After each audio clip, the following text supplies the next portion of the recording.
Bienvenue à tous, par la grâce de Dieu. J'espère que vous passez un bon et un agréable sabbat. Ce sont un regard béni. Comme vous avez peut-être pu le voir, nous allons aborder un sujet.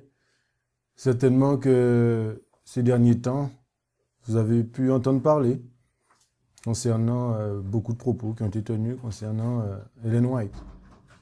Et j'espère par la grâce de Dieu vous apporter des éléments ce Saint jour béni de sabbat pour clarifier ces points. Vous avez certainement vu passer devant vos yeux ce type de photos, ce type d'image. Vous avez dû certainement voir ça à plusieurs reprises sur vos yeux. Et nous allons essayer justement aujourd'hui de clarifier ce que vous avez peut-être déjà entendu ou des gens vous ont rapporté sur ce sujet. Donc, avant de commencer, je vous invite à vous prosterner avec moi pour la prière.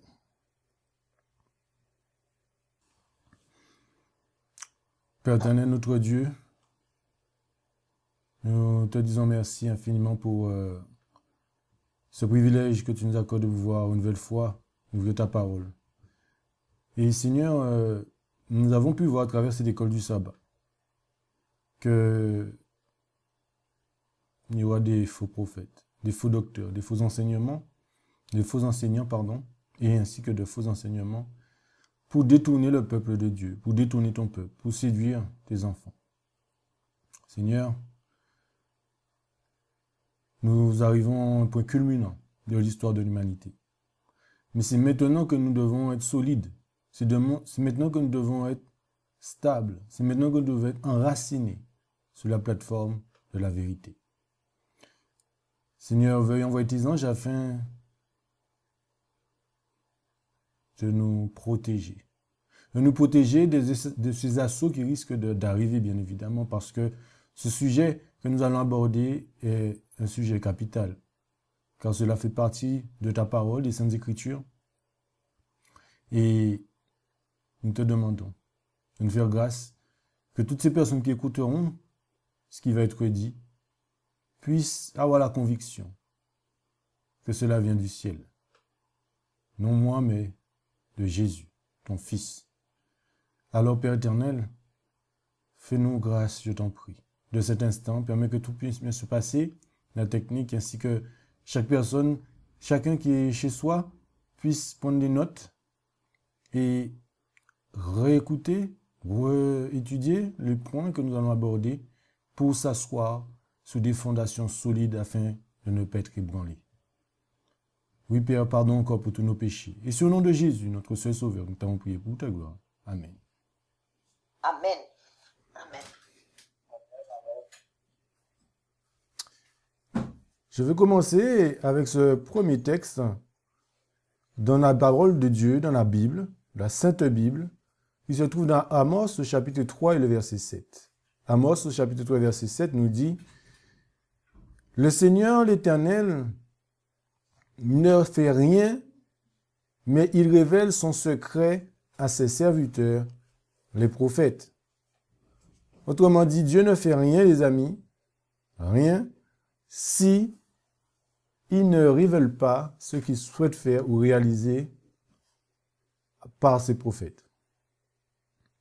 Et c'est la méthode de Dieu, en fait. C'est la méthode que le Seigneur a adoptée pour nous. Pour que nous ne puissions pas justement balloter.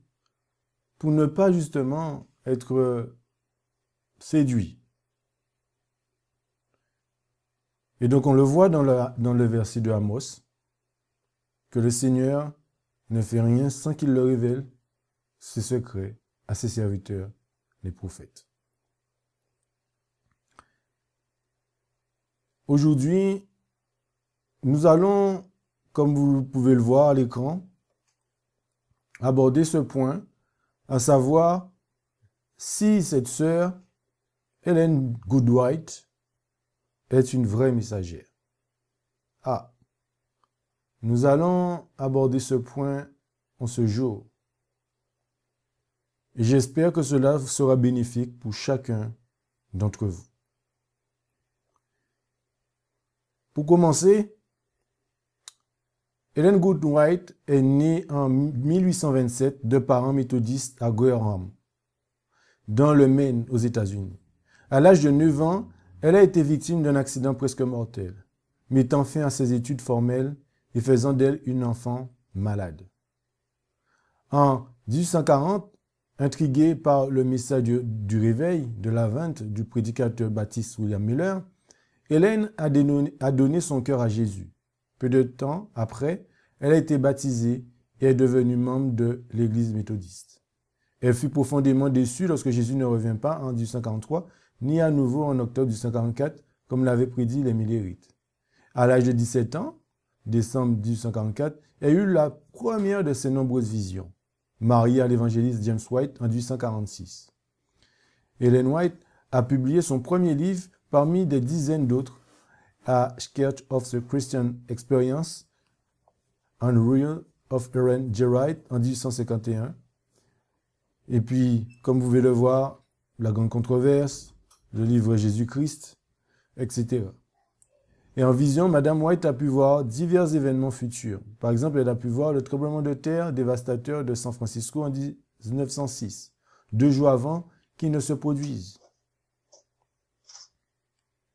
Attention, il y a des micros qui sont ouverts. Ensuite, Madame White a continué à écrire et exercer son ministère jusqu'à ce qu'elle tombe et se casse la hanche à l'âge de 86 ans. Elle est décédée 5 mois plus tard, le 16 juillet 1915, et a été enterrée à Battle Creek, dans le Michigan. Donc on voit qu'Ellen White, un petit peu son parcours, sous les grandes lignes. Donc elle est née en 1827, à l'âge, comme on a pu voir, de 9 ans, elle a été victime d'un accident. Et cela a été un peu dévastateur pour elle, et presque mortel même, les amis.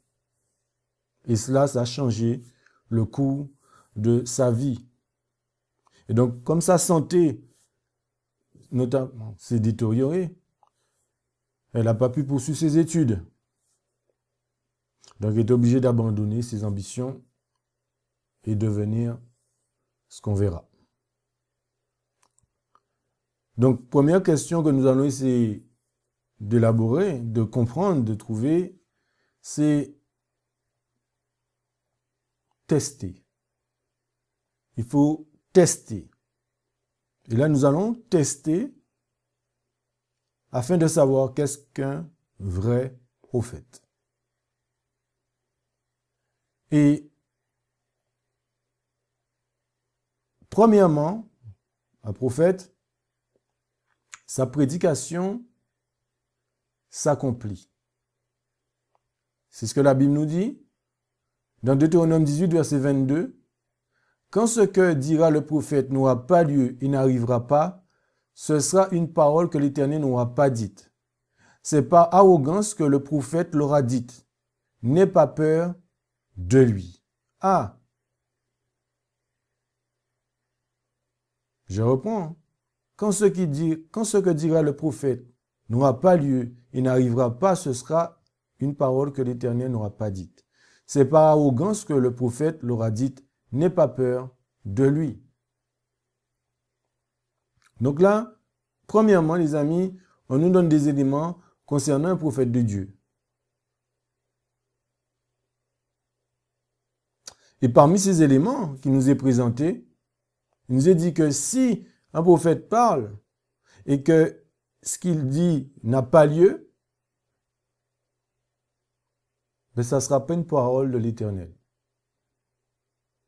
Et que ça sera par arrogance que ce prophète a parlé. Et on nous dit, n'ayez pas peur de cette personne.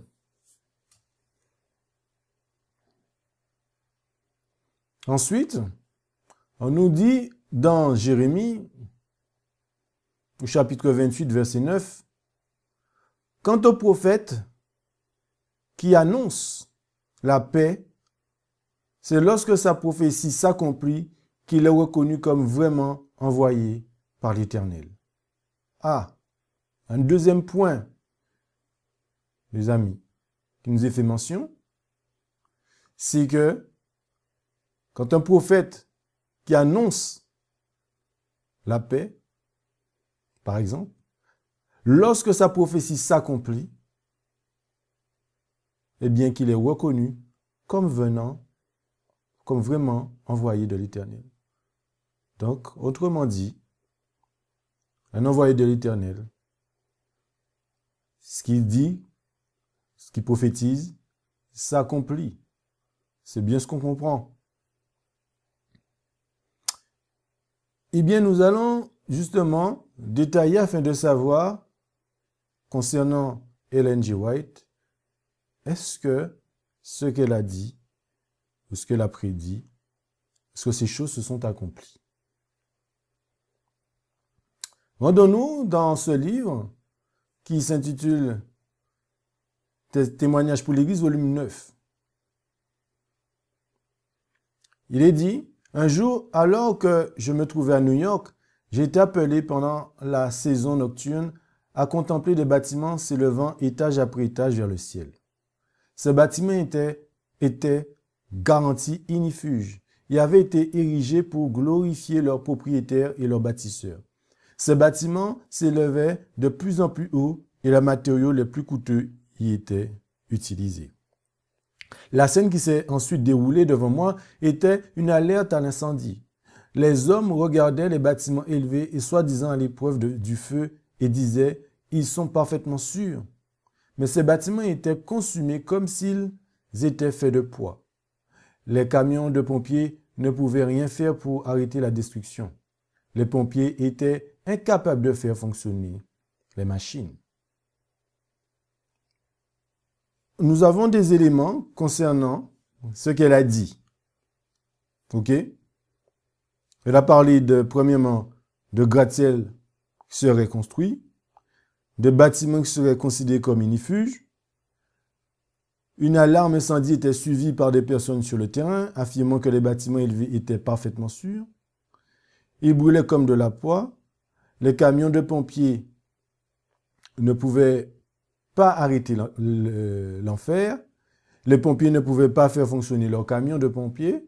Et les bâtiments tombaient. La peur de tous, cela serait inimaginable. Donc concrètement, c'est des choses qui se sont réalisées. Mais on s'est posé la question de savoir, oui, et nous-mêmes, est-ce que ce sont des choses réellement qui se sont réalisées? Il faut savoir, il y a des gens, comme aujourd'hui, eh bien, après avoir faussement cité comme ayant déclaré que la ville de New York serait détruite par un raz-de-marée, eh bien, Ellen White a ajouté cette précision qu'elle a écrite, les amis, pour la première fois, en août 1903. Et nous allons voir. Mais je n'ai pas de lumière particulière sur ceux qui se préparent à New York. OK? On l'a lu précédemment. Je sais seulement qu'un jour, les grands bâtiments de cette ville seront renversés par la puissance de Dieu. D'après la lumière qui m'a été montrée, je sais que la destruction est dans le monde. Une seule parole du Seigneur, une seule touche de sa puissance et ces destructions massives s'écrouleront. Des scènes se dérouleront dont nous ne pouvons imaginer le caractère effrayant.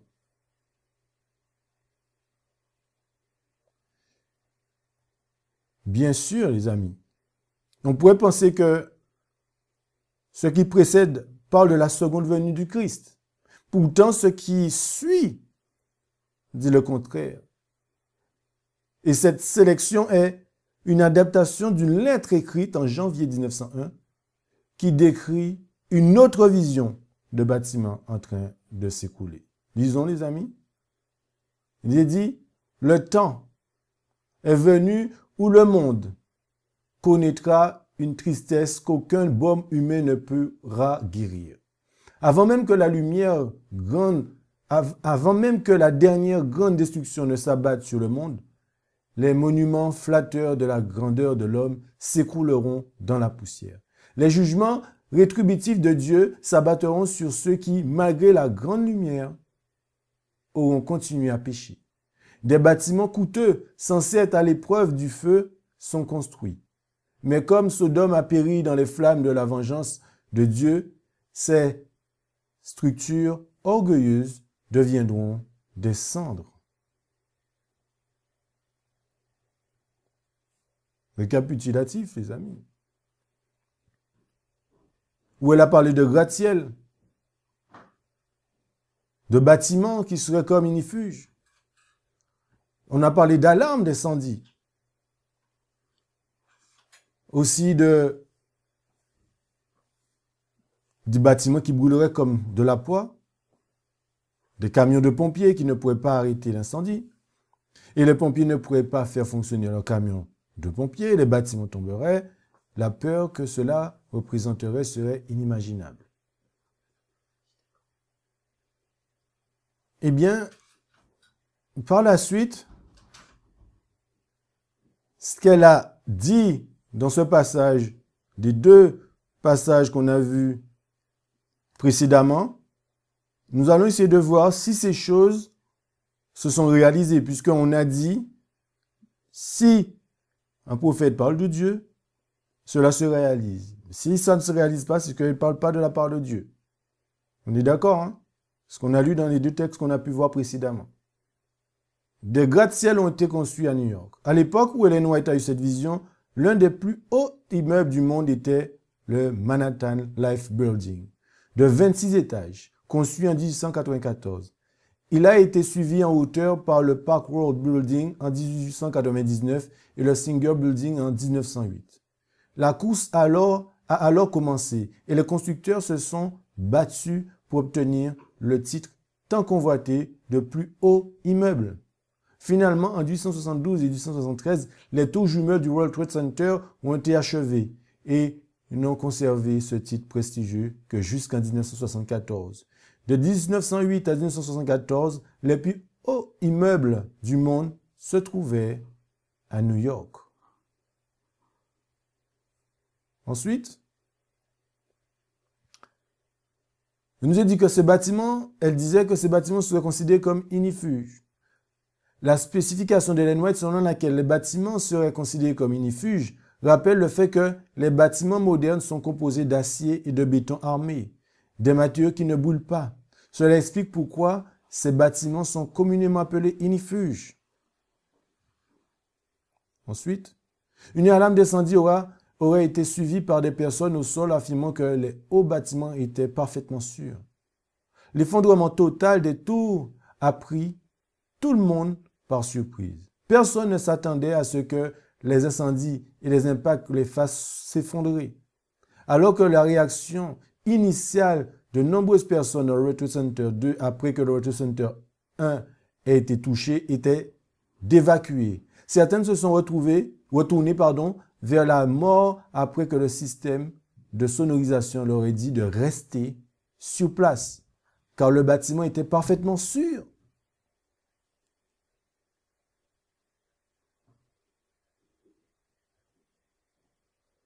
Donc on peut encore se poser la question.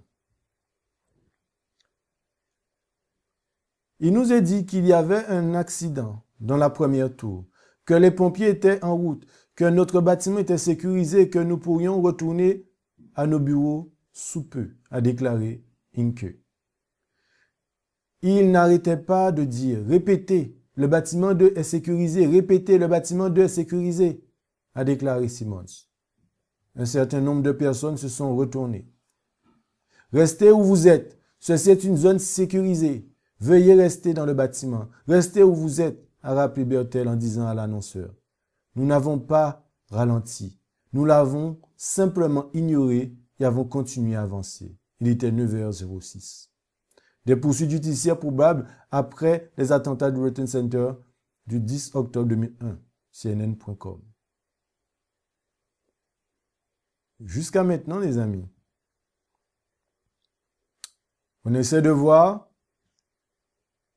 ce qu'elle avait dit. Est-ce que ce sont des choses qui se sont réalisées? On continue. Tout le monde sait que les tours du World Trade Center ont brûlé comme de la poix, car les avions qui les ont percutés ont libéré leur kérosène avec des conséquences dévastatrices.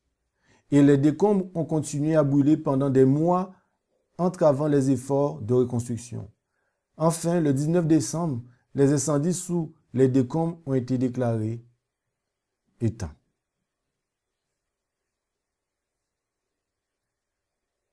Les camions de pompiers n'auraient pas pu arrêter le brasier. Pourquoi les camions de pompiers n'ont-ils pas pu faire n'ont rien-ils pu faire pour arrêter le feu? La hauteur des bâtiments n'était pas un problème pour le camion de pompiers. En raison de sa proximité avec le World Trade Center, ils avaient été équipés d'une pompe spéciale qui lui permet de pulvériser de l'eau jusqu'au sommet des tours. Mais on ne peut pas utiliser de l'eau sur un feu de kérosène. Il n'y avait pas de produit ignifuge approprié à portée de main. Les camions de pompiers n'ont donc rien pu faire. Les pompiers ne pouvaient pas utiliser leur véhicule d'incendie. Les pompiers ne pouvaient donc pas utiliser leur véhicule pour lutter contre ce type d'incendie. Et comme si cela ne suffisait pas, lorsque les tours sont tombées, plus d'une centaine de véhicules de pompiers sont devenus définitivement inutilisables. Inutilisables. On continue. Les bâtiments allaient s'effondrer. Les 4 bâtiments les plus hauts du World Trade Center, WTC1, WTC2, WTC3 et WTC7, se sont complètement effondrés. De grandes parties des 3 bâtiments beaucoup plus courts se sont également effondrés. Il nous est dit les premières étapes de l'aviation. Écoutez bien. Les frères Wright ont marqué l'histoire de l'aviation en réalisant le premier vol réussi en 1903, parcourant plus d'1,5 km en moins d'1 minute. Leur expertise s'est rapidement développée, atteignant 4,4 km en 5 minutes et l'été suivant et 30 minutes en octobre 1906. En 1908, ils ont effectué leur premier vol public et signé un contrat avec l'armée américaine pour finir le premier avion militaire vendu en juillet 1909. L'aviation militaire a pris un tournant en janvier 1910 avec les premiers essais de largage de bombes, culminant avec la première utilisation de bombes par l'Italie dans un conflit armé avant la fin de 1910. Retenez bien les dates. Hein. C'est important, les amis. En 1904, vous avez vu tout à l'heure là ce qu'on a vu. Hein? En 1904, il y a peu de temps, une scène très impressionnante s'est déroulée devant moi. J'ai vu une immense boule de feu s'abattre sur de belles demeures, provoquant leur destruction instantanée. J'ai entendu quelqu'un dire « Nous savions que les jugements de Dieu allaient s'abattre sur la terre, mais nous ne savions pas qu'ils interviendraient aussitôt. » D'autres dirent « Vous le saviez, pourquoi ne pas nous l'avoir dit? Nous ne savons pas. » De tous côtés, j'ai entendu de telles paroles. Ah.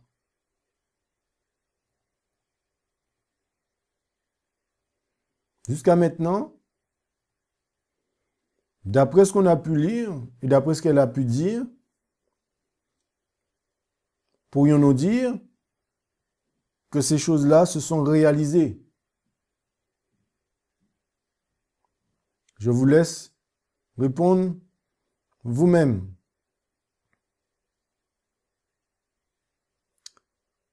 Un deuxième élément que nous pourrions voir, toujours pour savoir ce que quelqu'un parle de la part de Dieu, est-ce que ces choses se réalisent?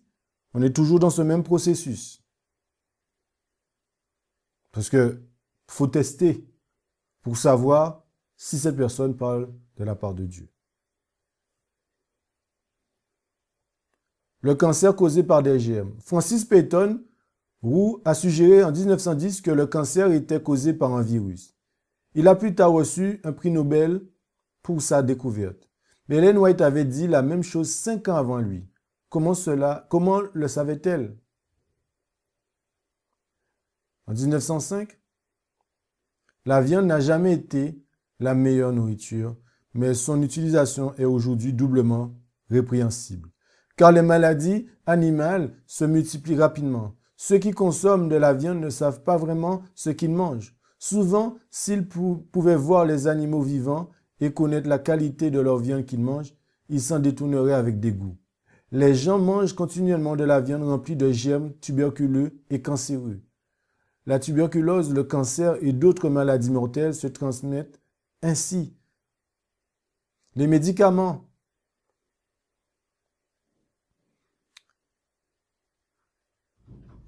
Bien que la science médicale ait fait beaucoup de chemin, depuis qu'Ellen White a écrit ce qu'elle a écrit en 1864, les rapports récents publiés dans le Journal of the American Medical Association sont troublants. Ellen White avait-elle raison lorsqu'elle a déclaré que les médicaments étaient la cause de la plupart des décès? C'est ce qu'on va essayer de voir, les amis. On m'a montré que la prise de médicaments a causé plus de décès que toutes les autres causes réunies. S'il y avait dans le pays un médecin au lieu de milliers, un grand nombre de décès prématurés seraient évités. Des multitudes de médecins et de multitudes de médicaments ont maudit les habitants de la terre et entraîné des milliers et des dizaines de milliers de personnes dans des tombes prématurées. Un rapport a été fait et dans ce rapport, c'est incroyable. La santé américaine est-elle vraiment la meilleure du monde? S'inquiète du fait que le système de santé américain est loin derrière celui des autres pays industrialisés. Il résume les taux de mortalité dus à plusieurs causes de la manière suivante. Cause de décès. Non-erreur, effet indésirable des médicaments. Vous voyez le chiffre. 106 000. Nosocomiale, infection dans les hôpitaux, 80 000. Autre erreur dans les hôpitaux, 20 000. Chirurgie inutile, 12 000. Erreur de médicaments dans les hôpitaux, 7 000. Ainsi, une autorité médicale moderne nous dit que malgré l'utilisation beaucoup plus rare aujourd'hui du mercure et de la strychnine et de l'arsenic dans les médicaments, nous avons encore au moins 113 000, c'est-à-dire 106 000 plus 7 000 décès par an dus à des médicaments, dont 93,8% n'impliquent aucune erreur. En d'autres termes, près d'une personne sur 20 qui décède chaque année aux États-Unis décède des suites de médicaments qu'elle reçoit.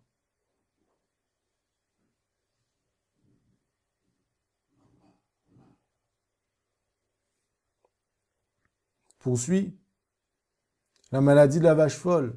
Bien longtemps, Ellen White avait prédit qu'un jour viendrait où tous les produits d'origine animale seraient dangereux. Avait-elle raison compte tenu des récents articles sur la maladie de la vache folle? Avait-elle tort ou avait-elle simplement de la chance?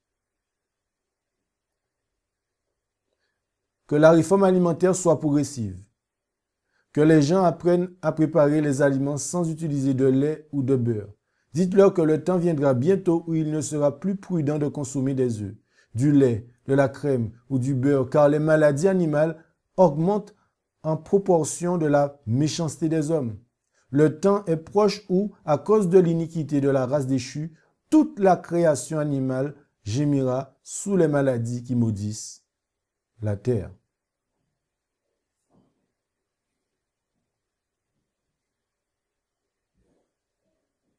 En 1901, il n'y a aucune sécurité à manger la chair la chair d'animaux morts. Et dans peu de temps, le lait des vaches sera également exclu du régime alimentaire du peuple qui respecte les commandements de Dieu. Dans peu de temps, il ne sera pas sûr d'utiliser quoi que ce soit qui provienne de la création animale. Elle est écrite en 1898 et c'est publié dans le livre Pacific Union Record en 1901.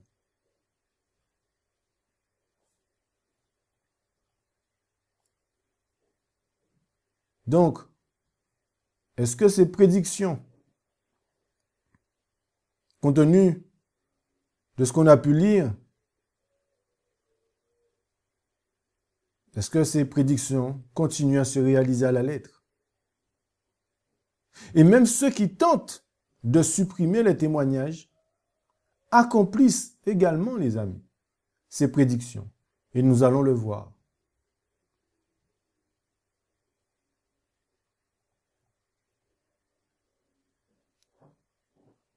Une fois qu'on a testé, savoir si cette personne parle de la part de Dieu et que ces choses qu'elle a dit qui venaient de la part de Dieu se sont réalisées, on va étudier maintenant un deuxième point. C'est qu'un prophète, quelqu'un qui parle de la part de Dieu, peut avoir des rêves et des visions. Est-ce qu'elle a eu des rêves et des visions? Est-ce que cela venait de Dieu ou pas? Et qu'est-ce que la parole de Dieu nous dit sur ces points-là? Je vous invite vraiment à noter, les amis, les textes que nous allons voir. Dans Nombre 12, Nombre, chapitre 12, le verset 6, il est dit, « Écoutez bien mes paroles. S'il y a parmi vous un prophète, moi l'Éternel, je me fais connaître à lui en vision, je lui parle en songe. » Que nous dit la parole de Dieu, les amis? Si Dieu veut se faire connaître à son prophète, il peut parler non seulement par le biais des visions, mais aussi en songe. On est d'accord? C'est ce que la parole de Dieu nous dit. Et là, nous allons explorer des témoignages des personnes de son vivant qui étaient présents. Et notamment un que vous connaissez, John Longborough, qui a écrit un livre qui s'intitule Miracle in My Life.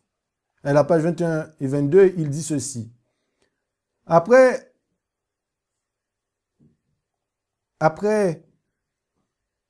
être sorti de la vision à l'automne 1852, elle rendit témoignage à l'assemblée présente.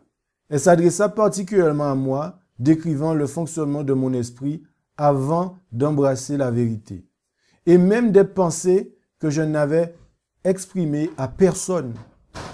En entendant ces paroles de sa bouche, j'ai dit, il y a certainement une puissance plus humaine liée à cette vision. Nous étions 8 adventistes du premier jour à avoir accepté la vérité sous la direction de l'ancien J.N. Andrews à Worcester. Avant que les Blancs ne reviennent de leur tournée de l'Est, l'une de ces personnes quitta la ville et se rendit dans le Michigan pour affaires. En racontant sa vision, Madame White nous dit qu'elle vit un homme qui, alors qu'il voyageait loin de chez lui, avait beaucoup à dire sur la loi de Dieu et le sabbat, mais qui en même temps enfreignait l'un de ses commandements. Elle ajouta que c'était une personne qu'elle n'avait jamais rencontrée, mais qu'elle pensait qu'elle le verrait un jour, puisque son cas lui était exposé. Aucun membre de notre compagnie n'a cependant supposé qu'il s'agissait d'une personne que nous connaissions. Et environ 6 semaines plus tard, le frère surmentionné revient du Michigan. Dès que Sir White le vit, elle dit, « Cet homme que j'ai vu dans la vision dont je vous ai parlé, Sir White raconta à cet homme, en présence de sa femme et de plusieurs autres personnes, ce qui lui avait été montré, puis elle dit, comme Nathan l'a dit à David, tu es l'homme. » Et après avoir écouté la répétition par Madame White de ses fautes, il tomba à genoux devant sa femme et dit en pleurant, « Dieu est avec toi en vérité. » Puis il fit une confession complète de la façon dont il avait été piégé dans la violation du 7e commandement à Paw Paw, Michigan, à plus de 500 miles du Rochester. Il a dit que c'était la première infraction de ce genre dans sa vie et que ce serait la dernière.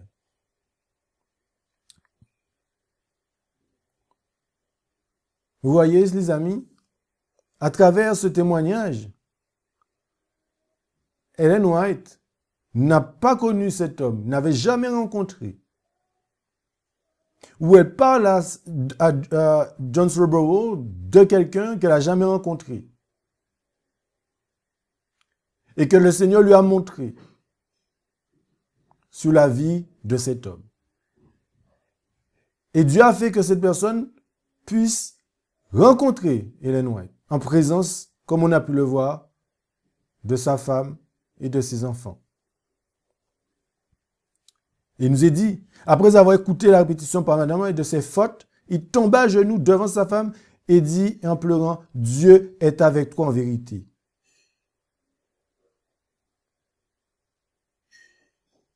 Donc, concrètement, en 1852, il y a eu cette phase où Madame White a été visitée par le Seigneur pour révéler la vérité. On continue, parce qu'on a vu, on a vu dans Nombre que l'Éternel se fait connaître en vision ou en songe à son prophète.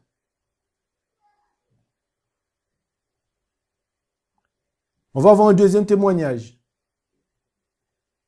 Elle s'adressa ensuite à un homme au teint sablonneux, assis d'un côté de la pièce. Puis désigna une femme mince à l'extrême opposé, en les appelant mari et femme. Elle décrivit certaines choses qui s'étaient produites dans leur vie antérieure, avant que l'un ou l'autre n'ait fait profession de la vérité. Elle dit que ces choses ont été amplifiées par Satan dans l'esprit de la femme jusqu'à ce qu'elle devienne folle. J'ai vu, dit Madame White, que cette femme avait passé 1 an dans un asile d'aliénés. Mais depuis qu'elle a recouvré la raison, elle laisse ces mêmes sentiments de jalousie troubler son esprit. Au grand chagrin de son mari qui a fait tout ce qui était en son pouvoir pour montrer à sa femme qu'il lui était fidèle et qu'elle n'avait aucune raison de le retenir de la manière dont elle le fait. Dans l'instant, la femme se précipite dans la pièce et à genoux supplie son mari de lui pardonner. Ces personnes étaient presque inconnues dans cette partie du pays et on ne connaissait pas leur histoire. Ceux qui les connaissaient le mieux savaient cependant qu'il existait entre eux un désaccord dont ils ignoraient la cause. Encore un troisième témoignage. Dans le contexte de l'Église, les dons spirituels jouent un rôle crucial dans l'édification de la communauté et l'accomplissement du ministère. Comme illustre dans Éphésiens 4, verset 11, ces dons sont essentiels pour perfectionner les saints et bâtir le corps du Christ. Un exemple significatif de l'utilisation de ces dons est illustré par l'expérience de Sister Wright, qui, à travers des visions, a pu discerner le caractère de personnes qu'elle n'avait jamais rencontrées. Lors d'une réunion à Greenville, Michigan, elle a décrit avec précision des individus présents, révélant des vérités cachées sur leur vie et leur spiritualité.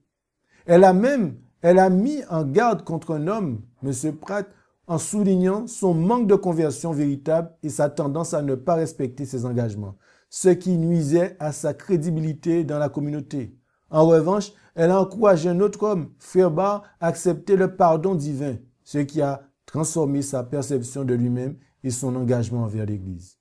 Ces témoignages montrent comment les dons spirituels peuvent guider, corriger et encourager les membres de l'Église, favorisant ainsi une communauté plus forte et plus unie.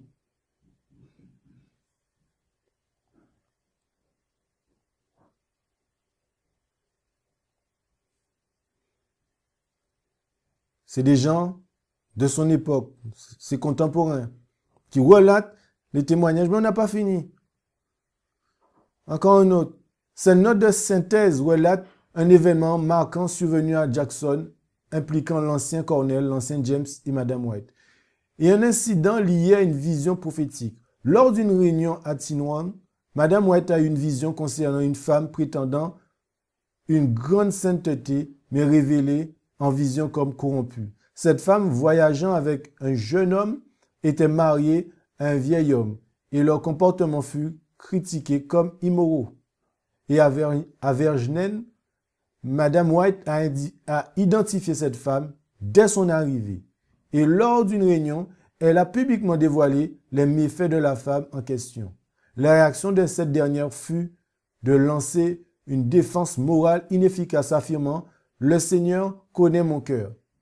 Madame White a également contesté la prétendue capacité de la femme à parler en langue, révélée plus tard comme une imposture par un interprète indien. L'événement a eu un impact significatif, réduisant l'influence de la femme à Vergennes et illustrant la perfection spirituelle de Madame White, confirmée par des témoins sur place.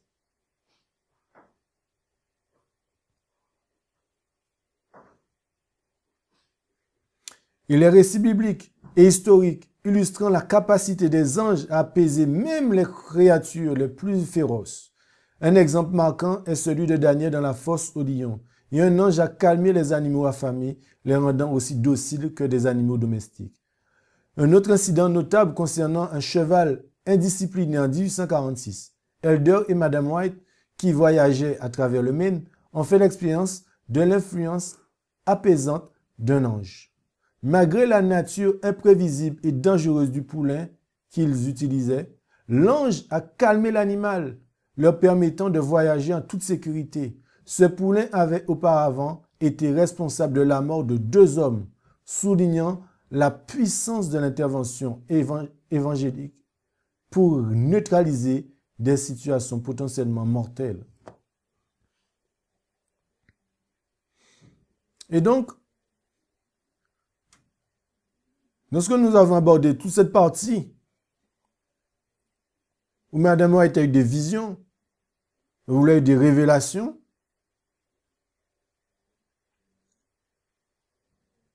c'est pas tout. Parce qu'on a vu dans le texte comment Dieu peut parler.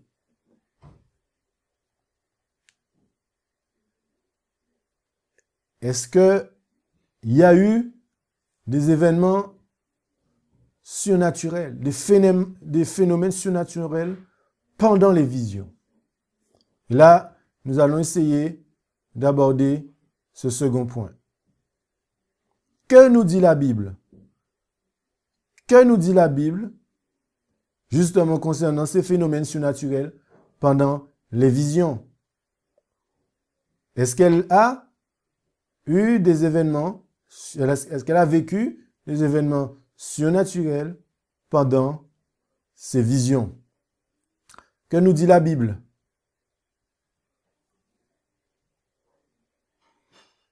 Les yeux restent ouverts pendant la vision. Ce troisième point que nous allons voir, et nous pouvons le retrouver dans Nom 24, versets 4 et 16. Que nous dit la parole de Dieu? Celui qui entend les paroles du Dieu fort et qui a la science du souverain et qui voit la vision du Tout-Puissant, qui tombe à terre et qui a les yeux ouverts, dit.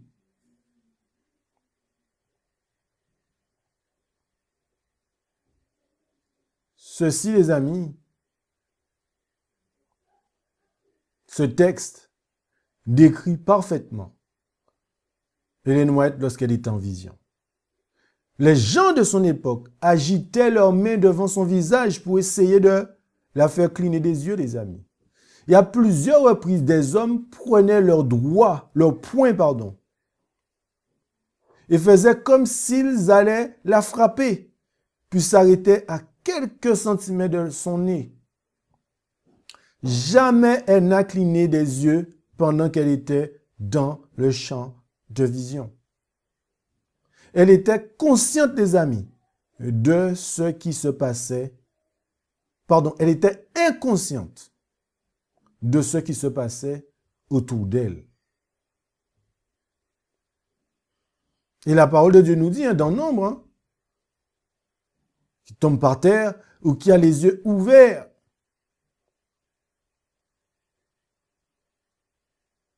Celui qui voit la vision du Tout-Puissant est dans une situation, on dirait, un phénomène surnaturel. Que celui qui entend les paroles du Dieu fort et qui a la science du souverain et qui voit la vision du Tout-Puissant, qui tombe à terre et qui a les yeux ouverts.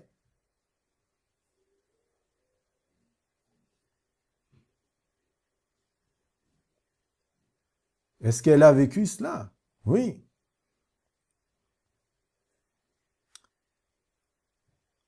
Un autre point,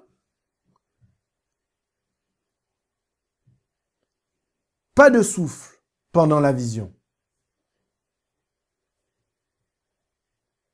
Daniel 10, verset 17.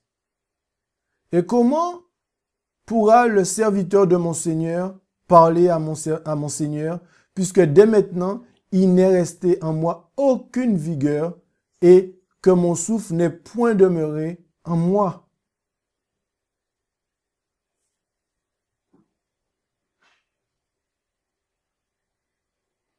Nous avons des témoignages. C'est important. À la loi et au témoignage. Il nous faut des témoignages. On vient de lire la parole de Dieu. Nous voulons des témoignages. C'est important.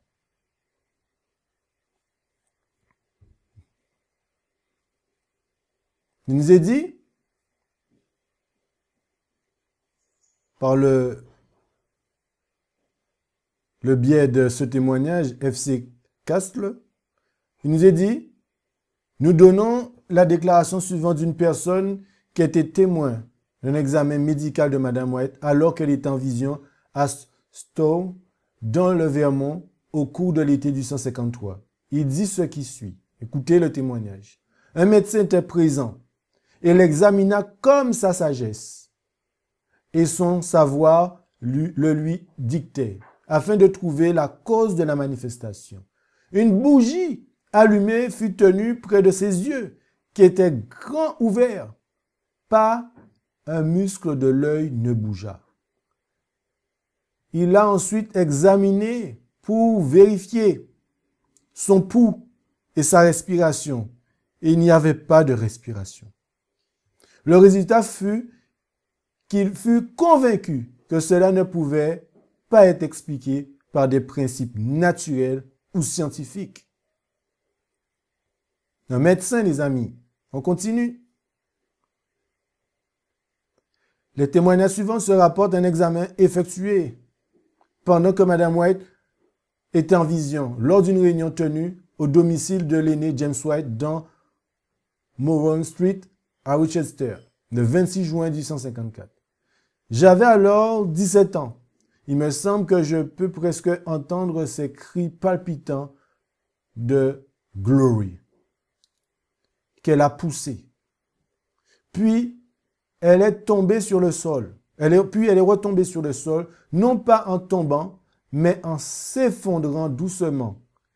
Et elle a été soutenue dans les bras d'un accompagnateur. 2 médecins entrèrent, un vieil homme et un jeune homme. Frère White tenait à ce qu'ils examinent attentivement Sir White. Ce qu'ils firent. On apporta un miroir et l'un d'eux le tint sur sa bouche pendant qu'elle parlait. Mais très vite, ils abandonnèrent cette idée et dirent « Elle ne respire pas ». Ils examinèrent alors attentivement ses flancs pendant qu'elle parlait pour trouver des signes de respiration profonde, mais ils n'en trouvèrent pas. Alors qu'ils terminaient cette partie de l'examen, elle se leva, toujours en vision, tenant une Bible en hauteur, tournant d'un passage à l'autre, citant correctement, bien que les yeux regardaient vers le haut et s'éloignant du livre. Il nous faut encore un témoignage, on en a deux. On fait un troisième. Lors d'une réunion du sabbat tenue au 124 Up Avenue, j'ai assisté à un événement particulier marquant. Les frères et sœurs White étaient présents, ayant voyagé pour visiter des observateurs du sabbat en Nouvelle-Angleterre. Pendant la réunion, Oswald Storrell, souffrant de graves crises de pleurésie, a demandé des prières pour sa guérison. Après les prières, frère White a oint Storrell, qui a été instantanément guéri, affirmant qu'il pourrait travailler dès le lendemain. Cette guérison fut suivie par une vision de Sir White qui, en état de vision, ne respirait pas de manière observable. Elle est restée dans cet état pendant environ une demi-heure, exprimant des mots et des phrases avant de revenir à elle avec des respirations profondes similaires à celles d'un nouveau-né. Ces événements ont laissé une forte impression sur tous les présents.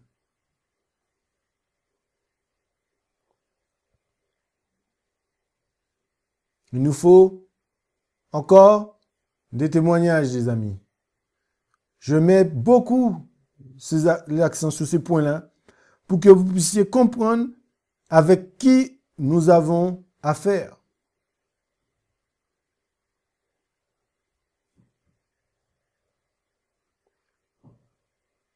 Je suis absolument convaincu qu'elle n'a pas respiré. M.J. Kellogg, médecin.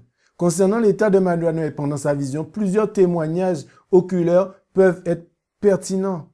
Le premier provient de M.J. Kellogg, docteur en médecine, qui évoque la première vision reçue dans le Michigan le 29 mai 1853 lors d'une réunion à Tinwon dans le comté de Livingston.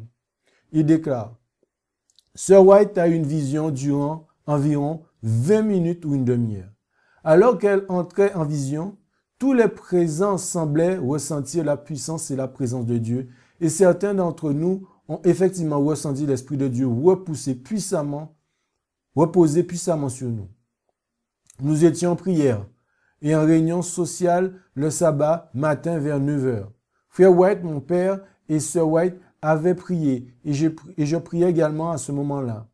Il n'y avait eu aucune excitation, aucune manifestation. Cependant, nous avons supplié Dieu avec ferveur de bénir la réunion de sa présence et de guider l'œuvre dans le Michigan. Alors que Sir White poussait de ce cri triomphal de « Gloire, gloire, gloire », Frère White se leva et informa l'auditoire que sa femme était en vision. Après avoir expliqué la nature de ces visions et précisé qu'elle ne respirait pas pendant celle-ci, il invita quiconque le souhaitait à s'avancer pour l'examiner. Et le docteur Dumung, un médecin qui était également un prédicateur adventiste du premier jour et qui avait auparavant affirmé que ces visions étaient d'origine hypnotique et qu'il pouvait lui en donner, s'avança. Après un examen minutieux, il devint très pâle et s'exclama « Elle ne respire pas ». Et ceci est pour certifier que j'ai lu les témoignages ci-dessus de David Lamson et de Mme Drusilla Lamson concernant les déclarations du médecin lors de l'examen de Mme E.G. White alors qu'elle est en vision le 26 juin 1853. J'étais présent à cette réunion et j'ai été témoin de l'examen. Je suis d'accord avec ce que disaient frère et sœur Lamson et j'ajouterai que c'est le docteur Fleming et un autre médecin plus jeune qui ont procédé à l'examen. Après que Mme White se soit levée, comme ils l'ont dit, en citant le texte de l'écriture, le docteur Fleming a demandé une bougie allumée. Il tint cette bougie aussi près que possible de ses lèvres sans la brûler et en ligne directe avec son souffle au cas où elle respirerait. Il n'y eut pas le moindre vacillement de la flamme. Le médecin dit alors avec insistance, « C'est réglé pour toujours. Il n'y a plus de souffle dans son corps. »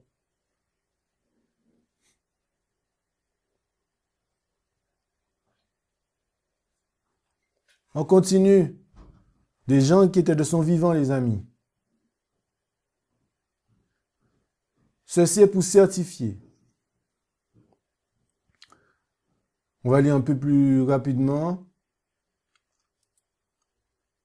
Que j'ai lu les témoignages ci-dessus de David Lamson et de Madame Drusilla Lamson concernant la déclaration du médecin lors de l'examen de Madame Ejiro alors qu'elle était en vision le 26 juin 1853. C'est des gens qui étaient présents. Hein? J'étais présent à cette réunion et j'ai été témoin de l'examen. Je suis d'accord avec ce que disait frère Sir Lamson et j'ajouterai que c'est le docteur Fleming et un autre médecin. Plus la déclaration suivante se rapporte à un examen effectué pendant que Madame White est en vision à l'Adworth Hall, Island, Michigan, au mois de février 1857. Le docteur Lord, un médecin de Isdale, qui a 50 ans d'expérience, a fait un examen très minutieux au sujet duquel je présente les témoignages suivants. Nous étions présents lorsque, en février 1857, Sir Ellen G. White a eu une vision à Aldworth Hall, Isdale. Le docteur Lord a précédé un examen et a dit « Son cœur bat, mais il n'y a pas de souffle. Il y a de la vie, mais pas d'action de poumon. Je ne peux pas expliquer cet état. » Signe le docteur, qui ont précédé à l'examen. Après que Madame White se soit levée, comme ils l'ont dit, en citant le texte de l'écriture, le docteur Fleming a demandé une bougie allumée. Il tint cette bougie aussi près que possible de ses lèvres sans la brûler et en ligne directe avec son souffle, en cas où elle respirerait, et il n'y eut pas le moindre vacillement de la flamme. Le médecin dit alors avec insistance, « C'est réglé pour toujours, il n'y a plus de souffle dans son corps. » Donc, là on était sur le point numéro 3 où nous avons fait mention le fait d'avoir les yeux ouverts et le fait qu'il n'y avait pas de souffle qui sortait de sa bouche ou de son nez. Nous allons voir un 5e point. Et ce point, c'est qu'elle a de la force pendant la vision. Que nous dit la parole de Dieu? Daniel 10, verset 18. Alors celui qui ressemblait à un homme me toucha encore et me fortifia.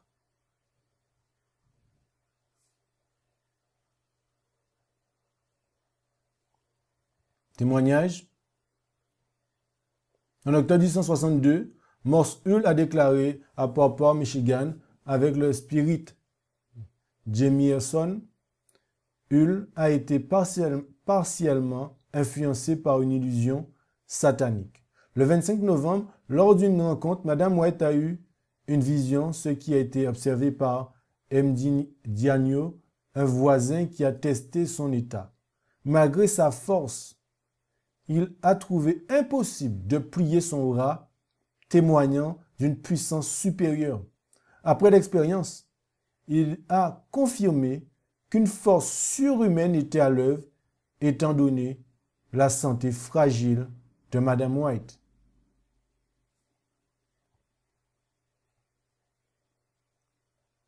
Donc, à une occasion, Sir White a soulevé les amis. Je sais pas, je pense que vous avez déjà entendu parler de ce témoignage. Elle a soulevé une Bible qui pesait approximativement, en anglais, 18 livres. Et l'a tenue à bout de bois pendant plus de 30 minutes.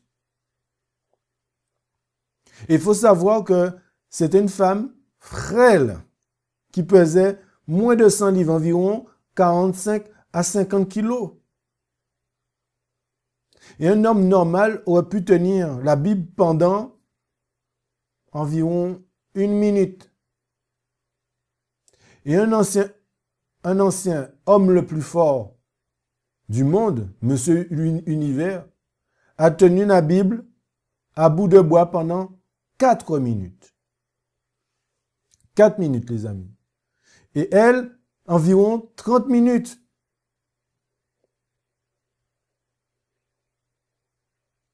Il faut savoir que lors de certaines visions, notamment ses premières visions, des personnes tenaient, des amis, des miroirs devant elle.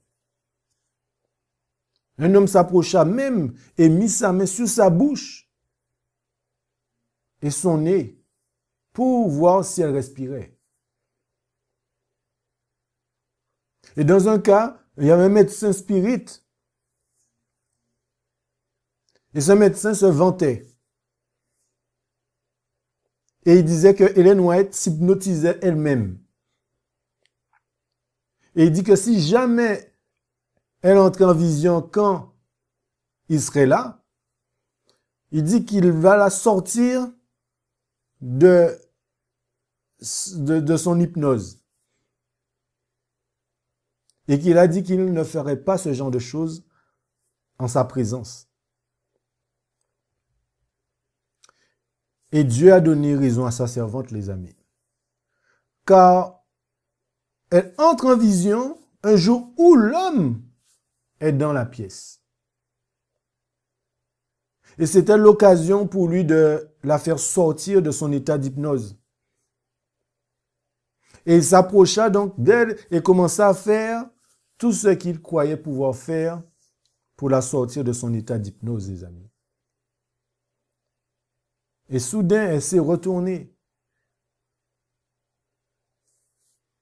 On ne sait pas pourquoi ce médecin, soudainement, il s'est retourné. Et il a couru vers la porte de sortie. Et au moment où il courait pour sortir par la porte latérale, le diacre l'a attrapé par le bras et lui a dit « Où allez-vous, docteur ?» Et il s'est retourné avec comme une voix étranglée. Il s'est retourné et a dit « Mon Dieu, elle ne respire pas. »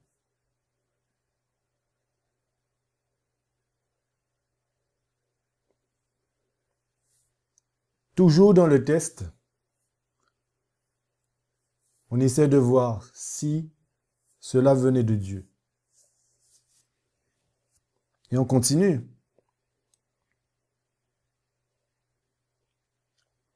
Un 6e point,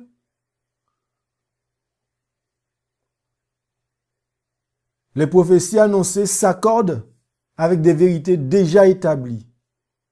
Et vous connaissez ce texte dans Ésaïe 8, verset 20. « À la loi et au témoignage, s'ils ne parlent pas selon cette parole, c'est qu'il n'y a pas de lumière en eux. »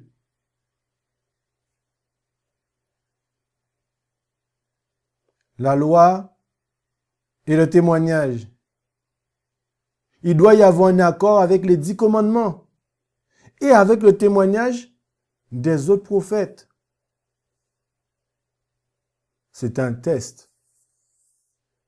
Et nous savons que les écrits d'Ellen G. White sont en parfaite harmonie avec la loi. Et quand vous examinez ces écrits, en comparaison avec la Bible, les prophètes d'autrefois, il y a là aussi une parfaite harmonie, les amis.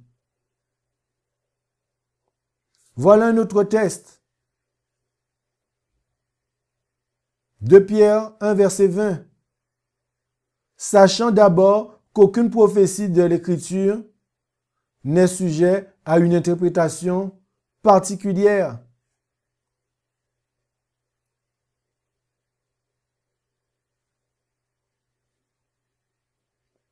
Jérémie 23, verset 28. Que le prophète qui a un songe raconte un songe et que celui qui a ma parole dise fidèlement ma parole. Qu'est-ce que l'ivraie pour le froment, dit l'Éternel. Donc, il nous est dit que le prophète qui reçoit la parole de Dieu, il doit dire fidèlement ce que Dieu lui a révélé.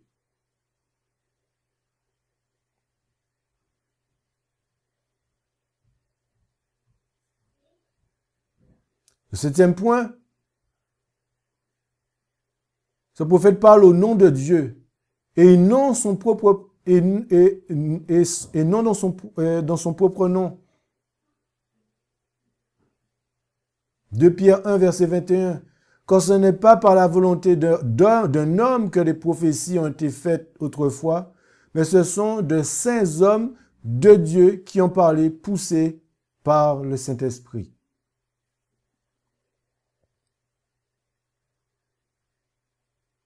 Prophète, un vrai, parle par le nom de Dieu et non en son propre nom.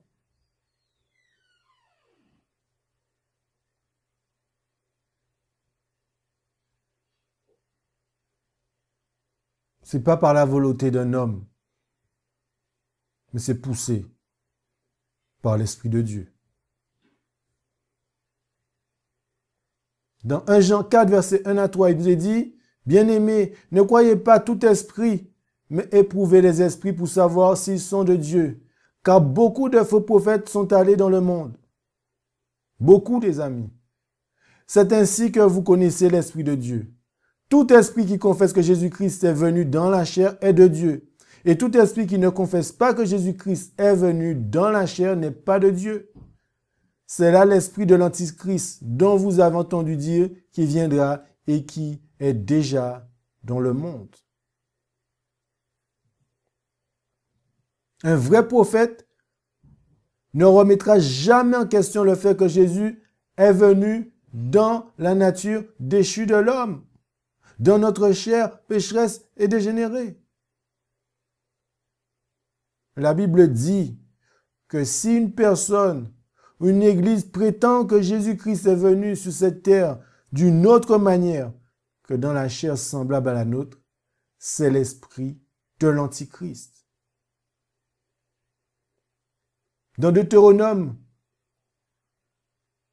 chapitre 13, versets 1 à 4, « Si s'élève au milieu de toi un prophète ou un songeur qui te donne un signe ou un miracle, et que ce signe ou ce miracle dont il t'aura parlé arrive et qu'il te dise, allons après d'autres dieux que tu n'as point connus et servons-les, tu n'écouteras point les paroles de ce prophète, ni de ce songeur, car l'Éternel, votre Dieu, vous éprouve pour savoir si vous aimez l'Éternel, votre Dieu, de tout votre cœur, de toute votre âme. Dieu va nous éprouver à ce point-là, par rapport à ces faux docteurs, ces faux prophètes. Vous suivrez l'Éternel, votre Dieu, vous le craindrez, vous garderez ses commandements, vous obéirez à sa voix, vous le servirez et vous vous attacherez à lui. Donc si quelqu'un vient et parle dans son propre nom d'une manière sournoise, vous avez des points clés dans la parole de Dieu qui nous dit que ce sont de faux prophètes.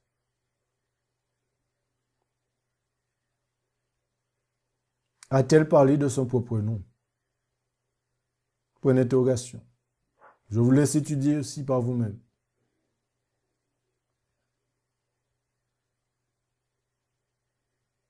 Un 8e point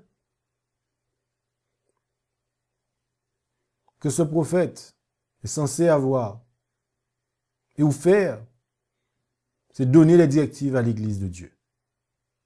Dans 1 Corinthiens, chapitre 14, verset 3. Mais celui qui prophétise édifie, exhorte et console les hommes par ses paroles.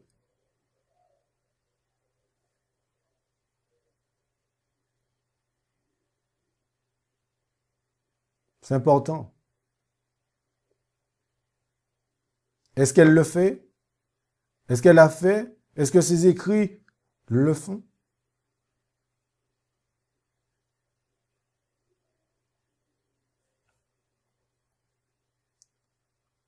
Un prophète peut être un homme ou une femme. Exode 15, verset 20. Et Marie, la prophétesse, sœur d'Aaron, prit dans sa main le tambourin, et toutes les femmes sortirent après elle avec des tambourins et en dansant. Dieu peut utiliser qui il souhaite.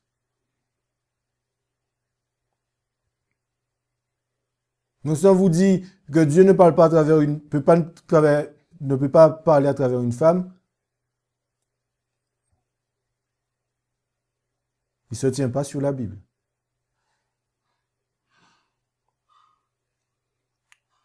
Et pour vous montrer la puissance et la grandeur de Dieu, Dieu fait toujours tout pour qu'on n'ait rien à redire.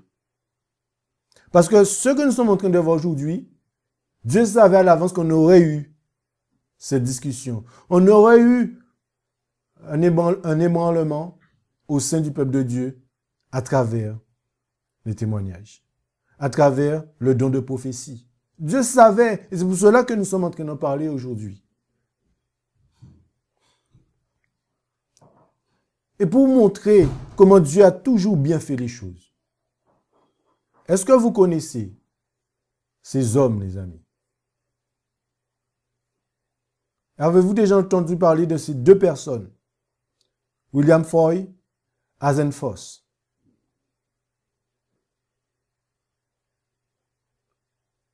Peut-être que vous avez déjà entendu des gens évoquer leur témoignage. Peut-être que vous n'avez pas leur nom, mais vous allez voir qui sont ces personnes et comment Dieu a agi pour vous montrer le processus de Dieu. C'est incroyable. William Foy et ses visions. William Foy, un orateur éloquent et bien éduqué de Boston, Massachusetts, a reçu 2 visions du 142. Bien qu'il soit baptiste, il se préparait à devenir pasteur épiscopalien. Ces visions, considérées comme des manifestations authentiques de l'Esprit de Dieu, portaient sur le proche avènement de Christ. Le voyage du peuple de Dieu vers la cité céleste et les gloires de la nouvelle terre. Foy était invité à parler dans diverses églises, captivant des milliers de personnes avec ses descriptions de la nouvelle Jérusalem et des armées angéliques. Ses écrits inspiraient de nombreux auditeurs à chercher Dieu. Et en 1844, il eut une 3e vision qu'il ne comprit pas, montrant le sentier du peuple de Dieu vers la cité céleste. Cette vision, qu'il ne pouvait expliquer, le poussa à cesser de parler en public. Après avoir entendu une explication de cette vision en 1845 par Ellen G. White, Foy tomba malade et mourut peu après. C'est important de connaître cette histoire pour comprendre comment Dieu a agi. Asen Foss, un jeune homme de Portland, Maine, en 1844, reçut une vision divine concernant le voyage du peuple adventiste vers la cité de Dieu et les dangers potentiels. Bien qu'il ait reçu des instructions claires pour partager cette vision, sa fierté et son incompréhension de certains éléments de la vision l'empêchèrent de le faire. Et après avoir ignoré plusieurs avertissements divins, le fardeau de transmettre le message fut retiré à Foss et donné à un autre. Quelques mois plus tard, Foss entendit une autre personne, Helen Good Hammond, rapporter une vision quasi identique à la sienne, confirmant ainsi ce qu'il avait vu, mais ne pouvait se rappeler. Reconnaissant cet événement comme un transfert de responsabilité, il admit que Hammond était le nouvel instrument choisi par le Seigneur pour porter le message. Donc, chers amis, chers frères et sœurs, avant que Dieu choisisse sa messagère, il a parlé à 2 hommes. Vous comprenez ce que je suis en train de vous dire? Avant qu'Ellen White soit choisie comme messagère, Dieu avait parlé à 2 hommes Et comme vous pouvez le voir, ces deux hommes ont refusé, n'ont pas peut-être voulu, ou je ne sais comment l'expliquer, faire ce que Dieu leur avait demandé. Et ils ont reconnu, ils ont vu qu'à travers les témoignages de Ellen White, que cela venait de Dieu, parce que Dieu même leur avait parlé sur les points similaires avant elle.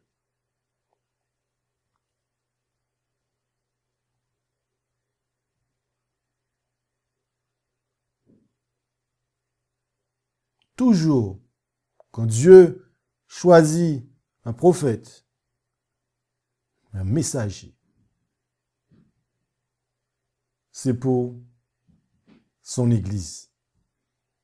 N'oubliez pas ça, c'est pour son Église. Et malheureusement, on oublie cela. Dans Juge, chapitre 4, verset 4, il nous est dit, en ce temps-là, Déborah, prophétesse, femme de Lapidote, jugeait Israël. Dieu a utilisé Madame White pour parler à son peuple, pour ces temps de la fin. 2 Rois 22, verset 14.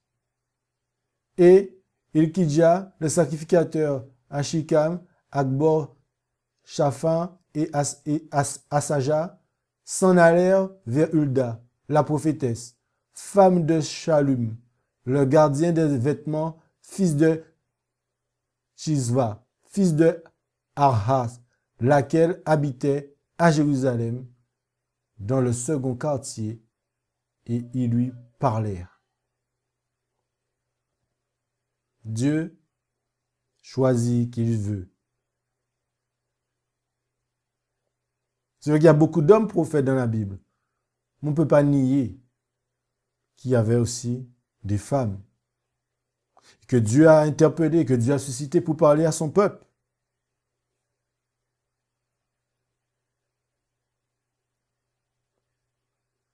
Dans Luc, encore d'autres textes, chapitre 2, verset 36, il y avait aussi une prophétesse, Anne, fils de Phanuel, de la tribu d'Asser. Elle était fort avancée en âge. Elle avait vécu 7 ans avec un mari depuis sa virginité. Dieu parle à qui il souhaite. Donc, à travers la parole de Dieu, nous avons vu plusieurs points, les amis, concernant un prophète de Dieu, concernant un envoyé du Seigneur pour parler à son peuple. Et Dieu nous a donné des clés pour déceler le vrai du faux. Et qu'on a vu à travers ces témoignages des recommandations de la Bible, qu'elle a vécu exactement ce que la Bible nous dit. Donc, si quelqu'un vient vous dire quelque chose de contraire à ce qui est écrit dans les Écritures,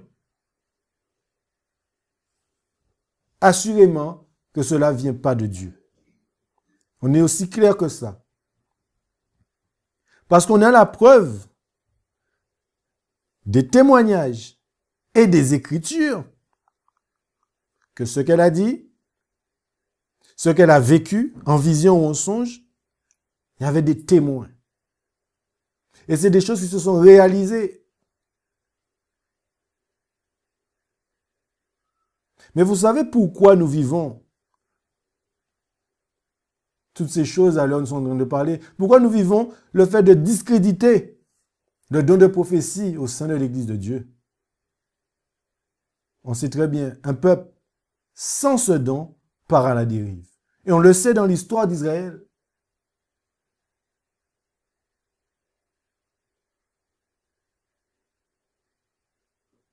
Et vous savez qui est derrière cette agitation? Vous savez, je voulais vous partager ce texte-là parce que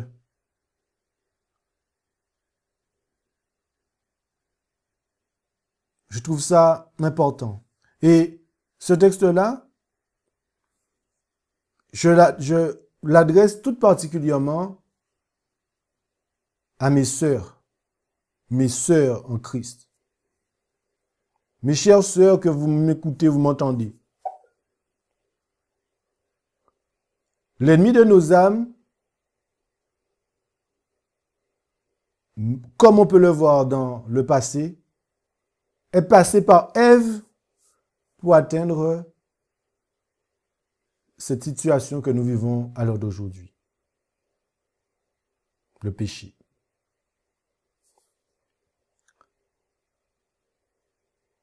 Et je discutais avec le frère Cédric hier. Et c'est Dieu qui a permis qu'on ait cette discussion parce que ce texte est parlant. Ouvrez vos Bibles avec moi dans 2 Timothée 3. 2 Timothée, les amis. Prenez-le, mes chères sœurs.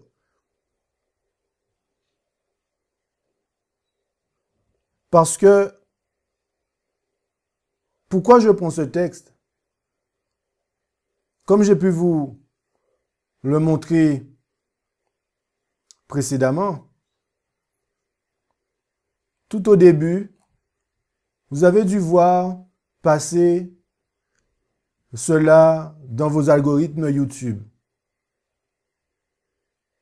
Ces vidéos de ce ministère-là, vous avez certainement pu voir passer toutes ces choses. Lisons le texte et nous allons voir pourquoi je vous parle de ça. 2 Timothée chapitre 3. Sache, au reste, que dans les derniers jours, il y aura des temps fâcheux. Car les hommes seront amateurs d'eux-mêmes, avares, vains, orgueilleux, médisants, désobéissants à leur père et à leur mère, ingrats, profanes, sans affection naturelle, sans fidélité, calomniateurs, incontinents, cruels, ennemis des gens de bien, traîtres, emportés, enflés d'orgueil, amateurs des voluptés plutôt que de Dieu, ayant l'apparence de la piété, mais ayant renoncé à sa force. Éloigne-toi aussi de ces gens-là. Et là, le verset qui nous concerne. De ce nombre sont ceux qui s'introduisent dans les maisons et qui captivent l'esprit de certaines femmes chargées de péché, possédées de diverses convoitises, qui apprennent toujours et qui ne peuvent jamais parvenir à la connaissance de la vérité. Vous voyez ici dans ce passage, ces gens-là qui vont vouloir tromper, séduire dans ces derniers temps. Eh bien, ils vont avoir une attention particulière sur les femmes. Parce que la majorité des personnes qui suivent ce ministère, ce sont des femmes. Et vous avez vu qu'est-ce que le texte dit dans ces derniers temps? De ce nombre sont ceux qui s'introduisent dans des maisons. Ils viennent dans le foyer. Ces personnes malveillantes viennent dans le foyer. Et s'attaquent à qui? Ils captivent l'esprit de certaines femmes. Je n'ai pas dit toutes les sœurs, bien évidemment. Chargées de péchés, possédées de diverses convoitises. Parce que ce qu'ils entendent, peut-être que ça va dans leur sens. Ça les arrange. Comme ça, ils peuvent continuer dans ce qu'ils chérissent. Mes bien-aimés, soyez vigilants. Mes frères, soyez aussi vigilants. On n'est pas à l'abri non plus. Mais le constat fait que beaucoup de femmes sont tombées dans son piège.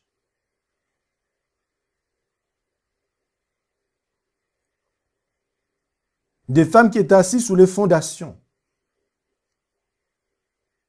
Maintenant qui renient les fondements. Que ce soit été sur le sujet de la dîme, que ce soit sur divers sujets, elles ont été séduites. Et encore aujourd'hui, davantage. Pourquoi, d'après vous? Pourquoi Pourquoi ça plaît ce qu'ils entendent? Écoutez bien. L'ennemi a fait des efforts magistraux pour déstabiliser la foi de notre propre peuple dans les témoignages. Et quand ces erreurs arrivent, ils prétendent prouver toutes les positions par la Bible. Ah, est-ce que vous avez déjà entendu la Bible, sola scriptura, la Bible seule, la Bible? Écoutez le discours que vous avez déjà entendu. La Bible seule, sola scriptura. On nous avait déjà avertis par le passé. Et quand ces erreurs arrivent, ils prétendent prouver toutes les positions par la Bible. Mais ils interprètent mal les Écritures. Ils font des affirmations audacieuses. Ils appliquent mal les prophéties et les Écritures pour prouver le mensonge. Et après que les hommes ont fait leur travail en affaiblissant la confiance de nos églises dans les témoignages, ils ont arraché la barrière que l'incrédulité dans la vérité deviendra répandue. Et il n'y a pas de voix à élever pour arrêter la force de l'erreur. C'est exactement ce qui est en train de se passer. Vous-même, vous le savez. C'est exactement, nous sommes dans une période, c'est extraordinaire. Nous le vivons. Les gens ne veulent plus entendre parler du don de prophétie accordé à Madame White. Parce qu'ils ont été séduits. Parce que ça les arrange. Parce que ça ne va pas dans leur sens. C'est triste. Mais c'est une réalité.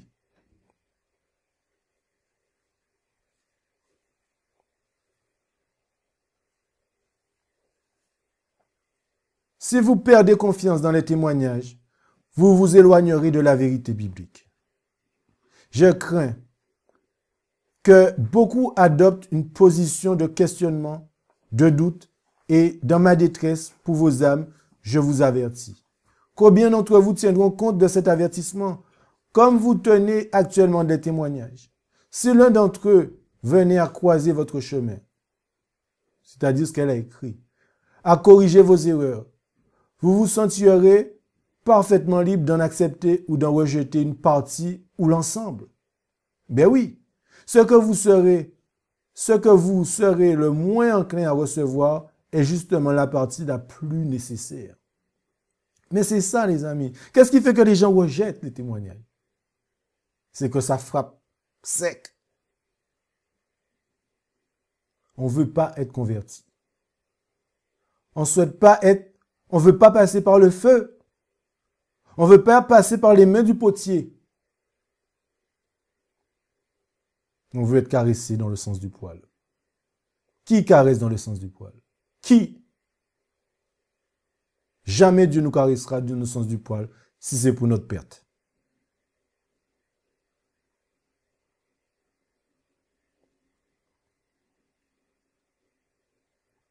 Si, lorsque vous trouvez des hommes qui remettent en question les témoignages, qui leur trouvent des défauts et qui cherchent à soustraire le peuple à leur influence, soyez sûrs que Dieu n'est pas à l'œuvre à travers eux. C'est un autre esprit. Le doute et l'incrédulité sont chéris par ceux qui ne marchent pas avec ces conceptions. Ils ont la douloureuse conscience que leur vie ne résistera pas à l'épreuve de l'Esprit de Dieu, qu'il s'exprime par sa parole ou par les témoignages de son esprit qui les amènerait à sa parole. Au lieu de commencer par leur propre cœur et de se mettre en harmonie avec les principes purs de l'Évangile, ils trouvent des failles et condamnent les moyens même que Dieu a choisis pour former un peuple capable de se tenir debout au jour du Seigneur.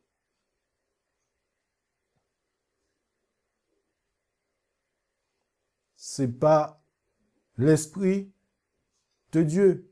Là, je vous ai amené des éléments bibliques, les amis, avec des témoignages. Si on vous amène autre chose, les amis, vous le savez mieux que moi-même, il y aura toujours cet esprit de contradiction. Satan est là, l'ennemi de nos âmes est là. Forcément, il va vouloir nous couillonner Mais ne vous laissez pas avoir facilement, les amis. La Bible. La Bible. La Bible nous a démontré que chaque fait que Dieu recommande par son prophète, c'est exactement ce qu'elle a vécu. Et en plus, nous avons eu des témoignages. Je vous laisse avec ce dernier passage.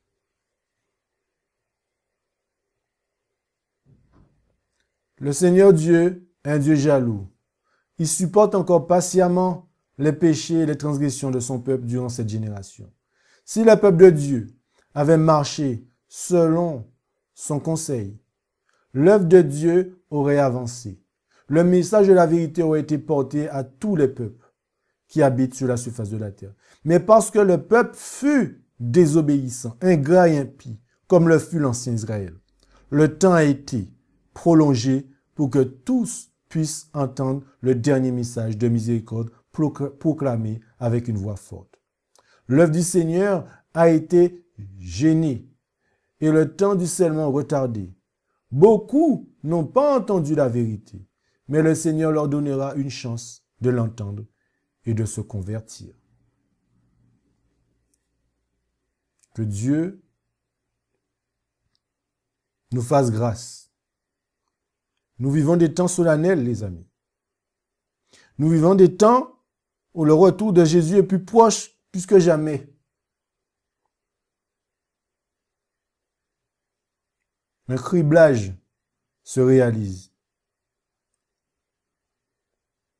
L'étau se resserre. La séduction est de mise. Je vous en supplie. Restez sur la plateforme de la vérité. Restez sous ces fondations qui ont été attestées par l'Esprit de Dieu.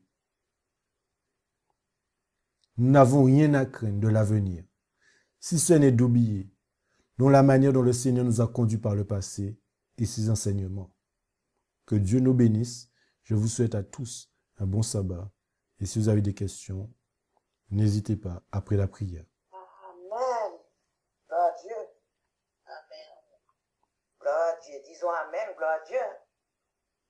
Merci Seigneur. Je vous invite à vous prosterner avec moi pour la prière. D'accord. Seigneur Dieu, notre roi, merci une nouvelle fois de nous avoir apporté ce message, afin que nous puissions être consolidés, afin que nous puissions être fortifiés, Seigneur. Bien que le doute puisse se promener ça et là. Mais Seigneur, protège-nous de cela, car nous savons que même l'ennemi de nos âmes viendra, se faisant passer pour notre Sauveur.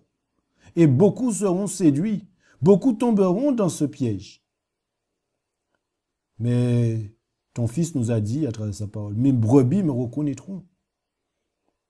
Seigneur, je te prie afin que tu nous accordes à tout un chacun ici présent et ceux qui écouteront la plénitude de ton esprit. Que nous puissions avoir l'esprit de discernement afin de ne pas tomber dans les pièges qui vont s'amplifier. Oui, Père éternel, des pièges qui vont s'amplifier. Permets-nous d'être solides sur la plateforme de la vérité. Permets-nous d'être ancrés, Seigneur, dans ta vérité. Permets-nous de ne point nous détourner, Seigneur. Envoie tes anges afin de nous garder de cela. Nous savons que ces hommes ont été inspirés par toi, nos pionniers. Nous savons que notre sœur Ellen G. White, ta messagère, a été inspirée par toi. Nous savons au préalable qu'on allait prêter de malveillance, plein de choses à son encontre. C'est écrit. Même tes prophètes dans la Bible aussi ont vécu les mêmes choses. Mais tu as eu un peuple qui est resté fidèle. Tu as eu un peuple qui est resté debout. Tu as eu un peuple qui avait les oreilles ouvertes. Ainsi que les yeux ouverts. Éclaire-nous sur notre chemin. Seigneur, je t'en supplie. Fais grâce à ton peuple. Qu'il puisse point marcher dans la vallée de la séduction ou de l'indécision. Mais au contraire, c'est maintenant, car le sceau de Dieu, Ce n'est pas une marque visible, mais c'est une démonstration. C'est une consolidation spirituelle et intellectuelle dans la vérité, dans laquelle personne ne pourra nous dévier. Nous voulons recevoir ton sceau, mais nous savons que nous avons ce parcours à franchir. Seigneur, aie pitié de ton peuple. Protège mes frères et sœurs de l'attaque de l'ennemi qui est descendu comme un rugissant qui cherche à nous dévorer. Merci pour ton amour. Merci pour ton Fils Jésus qui a donné sa vie pour nous sur la croix du Calvaire. Merci pour cet amour que tu manifestes envers nous au quotidien, malgré parfois nous te décevons. Mais tu es là encore à nous aimer, à nous témoigner de ton amour. Permets que nous ayons la même chose envers les uns les autres. Même peut-être qu'on peut aussi, Seigneur, conduire dans l'erreur, inconsciemment. Aie pitié de ces personnes peut-être qui, inconsciemment, conduisent beaucoup dans le chemin de l'erreur. Fais leur grâce aussi, Seigneur, je t'en prie, afin de revenir sur le chemin étroit et resserré qui emmène à la vie. Permets-nous de les aimer, comme toi-même tu nous as aimés. Et ce sont les grâces que nous te demandons. Au nom de Jésus. Amen. Amen, amen.